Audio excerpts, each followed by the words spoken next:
Hello friends, welcome back to my channel. And आज मैं आपके साथ डिस्कस करूँगी चैप्टर 4 क्लास 12 का ह्यूमन रिप्रोडक्टिव हेल्थ केयर। तो इस चैप्टर को मैं मेरे हैंड रिटन नोट्स हैं, तो मैं आपको उनसे ही शेयर करूँगी और उनसे ही बताऊँगी। तो स्टार्ट करते गाइस, ये मेरे कुछ शॉर्ट नोट्स हैं। तो अब हमारी स्टार्टिंग होती है हु। तो हु कौन है? हु है हमारा वर्ल्ड हेल्थ ऑर्गेनाइजेशन, और जो कि ये रिप्रोडक्टिव हेल्थ को अपनी खुद की डेफिनेशन से एक्सप्लेन करते हैं। इनका कहना है कि हम लोग रिप्रोडक्टिव हेल्दी कब माने जाएंगे, जब हम लोग physical, emotional, behaviour and socially healthy हो, तभी हम एक हेल्दी पर्सन माने जाएंगे। तो गाइस, फिर हमारी आती है फैमिली प्लानिंग प्रोग्राम, जो कि हमारे इंडिया में फर्स्ट टाइम हमारे इंडिया ने ही इनिशिएट की थी 1951 में। और फिर इसी ने इनिशिएट किया था RCH, जिसे हम लोग बोलेंगे reproductive and child health care. और इसमें हमें ये बताया गया है the rapid increase in human population size over relatively short period is called human population explosion. इसमें हमें ये बताया गया है कि जब रैपिड ह्यूमन लोगों का एकदम पॉपुलेशन बढ़ने लगी, इंक्रीज होने लगी, तो उसको इन्होंने एक नाम दिया है ह्यूमन पॉपुलेशन एक्सप्लोजन। और फिर इसके बाद हमारा है जो पॉपुलेशन इंक्रीज, रैपिड फास्ट, एकदम से पॉपुलेशन बहुत ज़्यादा बढ़ने लगी। तो इस वजह से हमें फैमिली प्लानिंग प्रोग्राम और ये RCH, इन सब प्रोग्राम्स को लॉन्च करना। हाँ, तो गाइस बढ़ती पॉपुलेशन को अब कंट्रोल करने के लिए तो हम लोगों की जो कंट्रोल पॉपुलेशन एक्सप्लोजन के लिए कुछ बातें हम लोगों को समझाई गई, जैसे एजुकेशन में इंक्रीजमेंट हुआ और फैमिली प्लानिंग प्रोग्राम्स चलाए गए और birth control method, contraceptive methods को और अच्छे से प्रमोट किया गया और NGOs चले जिसमें कि हमें लोगों को तो हम लोगों को इंगेज किया गया, क्रिएटिंग अवेयरनेस की गई लोगों के बीच। और जो कॉज हुई पॉपुलेशन इंक्रीज एक्सप्लोशन से वो है कि रिड्यूस डेथ रेट रिड्यूस हो गई और इंक्रीज फूड प्रोडक्शन और decrease infant mortality rate IMR and maternal mortality rate. इसके ये फुल फॉर्म भी इंपॉर्टेंट है। और इंक्रीज हुए number of peoples in reproductive age और इम्प्रूवमेंट हुआ public health and medical facilities. हाँ, तो गाइस ये देखिए, मैंने कुछ ये बताई है, जैसे अगर बर्थ रेट कम होती है तो पॉपुलेशन इंक्रीज हो जाती है, क्योंकि और मोर्टेलिटी रेट भी अगर कम हो तो पॉपुलेशन इंक्रीज होगी, और अगर बर्थ रेट ज़्यादा होगी तो पॉपुलेशन भी ज़्यादा होगी, और फूड प्रोडक्शन ज़्यादा होगा तो पॉपुलेशन भी ज़्यादा होगी, और हेल्थ केयर फैसिलिटीज़ ज़्यादा होंगी तो भी पॉपुलेशन ज़्यादा होगी। बट अगर IMR इन्फेंट मोर्टेलिटी रेट कम होगा तो पॉपुलेशन ज़्यादा होगी, और मैटरनल मोर्टेलिटी रेट कम होगा तो भी पॉपुलेशन ज़्यादा होगी। और फिर ये कुछ इंपॉर्टेंट पॉइंट्स हैं जिसमें हमें बताया गया है कि वर्ल्ड पॉपुलेशन पहले कितनी थी, और 1900 में 2 बिलियन थी, जिसे हम लोग 2000 मिलियन भी बोलेंगे, और 2000 ईयर में 6 बिलियन थी, जिसे हम लोग 6000 मिलियन भी बोलेंगे। और इंडिया की जो पॉपुलेशन थी वो 1947 में 350 मिलियन थी, और 2000 में 1000 मिलियन थी, जिसे हम लोग तो ये कौन सा आ सकते हैं, वर्ल्ड पॉपुलेशन अराउंड 1900 MCQ में पूछे जा सकते हैं। तो ये हमारा आंसर है इसका 2 बिलियन, और जिसे हम लोग बोलेंगे 2000 मिलियन, और इंडियन पॉपुलेशन है 1947 जैसे 350 मिलियन। और एक हमारी ये फेमस टॉपिक आता है जो है एमनियोसेंटेसिस। जो एमनियोटिक फ्लूइड होता है वो जब रिमूव किया जाता है बाय इंजेक्शन तो उसे एनालाइज करते हैं, उसका रिजल्ट है कि जो यूज है उसके, तो ये जो है वो फीटल सेक्स डिटर्मिनेशन टेस्ट इसे बोला गया है, जिसे हम लोगों को पता चल जा रही हो, और फीटल इसकी यूज में आना था बट इसका गलत यूज होने लगा। और इसमें जेनेटिक डिसऑर्डर्स की आइडेंटिटी मिल जाती है, और मिसयूज इसका ये हो रहा था कि इसमें सेक्स डिटर्मिनेशन फीमेल फोर्टिसाइड, और इसमें किल करने लगे फीमेल लड़कियों की जो फोर्टिसाइड को ही मारने लगे थे। क्रोमोसोमल डिसऑर्डर्स के कुछ एग्जांपल हैं, जैसे down syndrome, 47 Turner syndrome, Klinefelter syndrome, और ये जेनेटिक डिसऑर्डर के हैं जैसे सिकल सेल एनीमिया, हीमोफीलिया, और ये फिनाइलकीटोन्यूरिया एंड जैसे थैलेसीमिया, कलर ब्लाइंडनेस। और एक ये कौन सा बनता है, amniocentesis is used for identity of down syndrome. हाँ, तो गाइस अब हमारा मेन टॉपिक आता है बर्थ कंट्रोल डिवाइस और कॉन्ट्रासेप्टिव मेथड, जो हमारे हैं 6। जो फर्स्ट है nature method, barrier method, contraceptive pills, emergency method, IUDs and surgical method. जो ये 5 हैं इन्हें टेम्पररी मेथड बोलेंगे। और ये जो हमारा 6th वाला है इसे हम लोग स्टेरिलाइजेशन मेथड और परमानेंट मेथड भी बोलेंगे।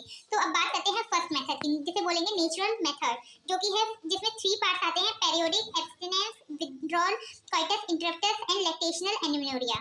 तो अब इसमें हम लोग फर्स्ट पढ़ते हैं पीरियोडिक एब्स्टिनेंस, जिसमें हम लोगों को बताया गया कि जो मेंस्ट्रुएशन साइकिल होती है उसके 10 से 17 डे से जो मेंस्ट्रुएशन साइकिल का होता है और इसमें हाईएस्ट फर्टिलाइजेशन रिस्क होता है और इसमें कॉइटस नहीं होता है और रिस्क पीरियड होता है ये 10 से 17 डेज के बीच में। तो गाइस ये नेचुरल मेथड है, इनका मतलब इनके फायदे भी हैं और नुकसान भी हैं और इससे कोई क्लियरिटी नहीं है। तो सेकंड है हमारा विड्रॉल कॉइटस इंटरप्टर, इसमें semen ejaculate outside from vagina, withdrawal of penis before ejaculation from vagina.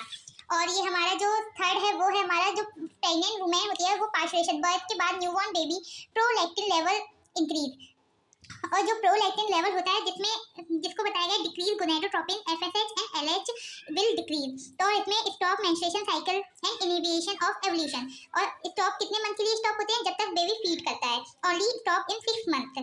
तो आफ्टर पार्चुरेशन देखो ये बताया mother feed milk her child. और फिर उसके बाद है हमारा सेकंड बैरियर मेथड जिसे हम लोग प्रिवेंशन ऑफ गैमीट ट्रांसपोर्ट बोलते हैं, जिसे यूज मतलब barrier between mail and female, और इसके रीयूज भी होते हैं और नॉट रीयूज भी होते हैं, और रीयूज में होते हैं ओनली यूज फीमेल जिसे हम लोग बोलेंगे। हाँ, तो सर्वाइकल कैप्स बॉल्स, और जो नॉट यूज में होगा उसमें होगा कॉन्डम और control STI STD. STI means होता है सेक्सुअली ट्रांसमिटेड डिसीज और STI means sexually transmitted infection. और इसमें मतलब नोट है कंट्रोल एसटीडी, ये मतलब एसटीडी को कंट्रोल नहीं करता है। एसटीडी के एग्जांपल्स हैं AIDS, gonorrhoea, syphilis, genital wart, genital herp. और ये हमारा एक कौन सा बनता है जिससे which type of barrier method is control STI जिसे बोलते हैं कॉन्डम। और फिर ये आते हैं हमारे आर्टिफिशियल मेथड जिसमें आता है बैरियर मेथड, कॉन्डम। और जो बैरियर मेथड होता है वो physically melting and sperm and ovum, it available both male and female partners. तो और कॉन्डम में होता है ये किससे बना हुआ होता है, रबर एंड लेटेक्स शीट का, और इसे corner of penis in male and vagina and cervix in the female, then use just before coitus and semen does not enter female reproductive part. इसके लिए एक मतलब कॉन्डम नेम ब्रांड है जिसे बोलेंगे निरोध, a popular brand of condom for male condom and very popular because it protect user STI and AID. It is disposable and it can be self inserted and they are privacy to user। और ये देखिए ये diaphragm का है, और फिर इसमें ये देखिए ये पार्ट, और ये हमारे कॉन्ट्रासेप्टिव पिल्स, इनको हम बताएंगे इन्हें प्रिवेंशन ऑफ ओव्यूलेशन, इसका है oral contraceptive pills use by females. और इसे डेली पिल्स भी बोलेंगे और वीकली पिल्स भी होती हैं। डेली पिल्स में आता है मेलोडी एंड वीकली पिल्स में आता है सहेली। और ये एक इंपॉर्टेंट है सिंथेसिस प्रोड्यूस, इसे बोलेंगे कॉम्बिनेशन ऑफ एस्ट्रोजन प्रोजेस्टेरोन। और गाइस ये है इफेक्ट फर्स्ट, हाँ, और सेकंड है prevention of sperm entry from cervix. और इसमें ये जो है ये पिल सहेली वीकली पिल, इसमें है oral contraceptive pills, weekly pills, non steroidal pills, CDRI Lucknow. इसमें मतलब इसकी जो चेक है वो लखनऊ से बन के आई है, सेंट्रल ड्रग्स रिसर्च इंस्टीट्यूट। और ये है ओरल पिल्स जिसे हम लोग बोलेंगे ovulation implantation pills are very effective with lesser side effect. और ये फोर्थ है हमारा जो कि बहुत ही इंपॉर्टेंट टॉपिक है इमरजेंसी कॉन्ट्रासेप्टिव मेथड, जिसे जो कि इफेक्टिव रहता है 72 आवर्स ऑफ कॉइटस, और यूज करते हैं emergency situation like rape, composition death component जो कि होता है एस्ट्रोजन प्रोजेस्टेरोन, और इसका एग्जांपल है अनवांटेड 72। और ये हमारा आईयूडी जिसे बोलेंगे इंट्रा यूट्राइन डिवाइस, जो कि टेम्परेरी मेथड है और मोर पॉपुलर इन इंडिया, मतलब मेनली यूजेबल है। तो इसके ये जो टाइप्स हैं वो है non medicated, hormone releasing and few releasing. Non medicated में आएगा लिप्स लूप, एग्जांपल है इसका, और हार्मोन रिलीजिंग में एग्जांपल है LNG20 प्रोजेस्टेरोन, और फ्यू रिलीजिंग में आएगा CUT, FU7, मल्टीलोड 375। और जिसमें ये हम बताएंगे जो कि बहुत ही इंपॉर्टेंट है वो है CU रिलीजिंग IUD, जैसे रिलीज करेंगे CU2+ copper ion and suppress motility and fertilization capacity को डिक्रीज करता है। और इसमें है गाइस जो प्रोजेस्टेरोन होता है वो स्पर्म यूट्रस को इंक्रीज करेगा, तो हार्मोन आईयूडीज भी होंगे जिसमें LNG20 progesterone, it makes unfitable uterine endometrium for implantation. और जो ये सर्विक्स होते हैं हॉस्टाइल होते हैं जो कि स्पर्म एंट्री को बैन कर देते हैं सर्विक्स के लिए। और ये हमारा मेल। अब ये हमारा सर्जिकल मेथड है जिसमें जो मेल स्टराइजेशन है वो वेसिक्टॉमी है, और जो फीमेल स्टराइजेशन है वो ट्यूबिक्टॉमी है। जो मेल स्टराइजेशन है इसमें surgical removal of both deferens in male, और इसमें है रिमूवल ऑफ फ्लोपियन ट्यूब, इसमें stop gamete transport and not refuse male and female gamete.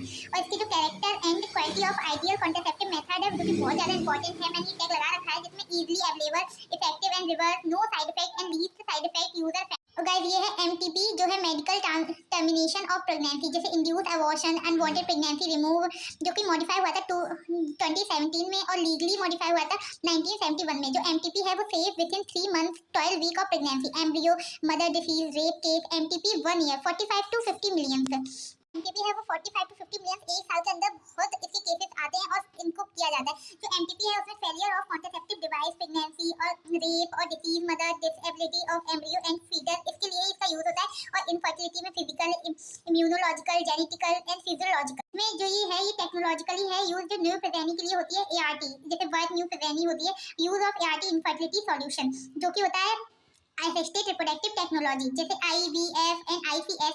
IVF ये होता है टेस्ट ट्यूब बेबी प्रोग्राम, जिसमें ये जिफ्ट, जाइगोट, इंटरफ्लोपियन ट्यूब और ये जो सेल्स होती हैं उन्हें ट्रांसफर होता है। ना मुझे पता है, मैंने आपको बता दिया, बट अभी चैप्टर कंप्लीट नहीं हुआ है, इसके एमसीक्यूज भी आपको सॉल्व करने हैं।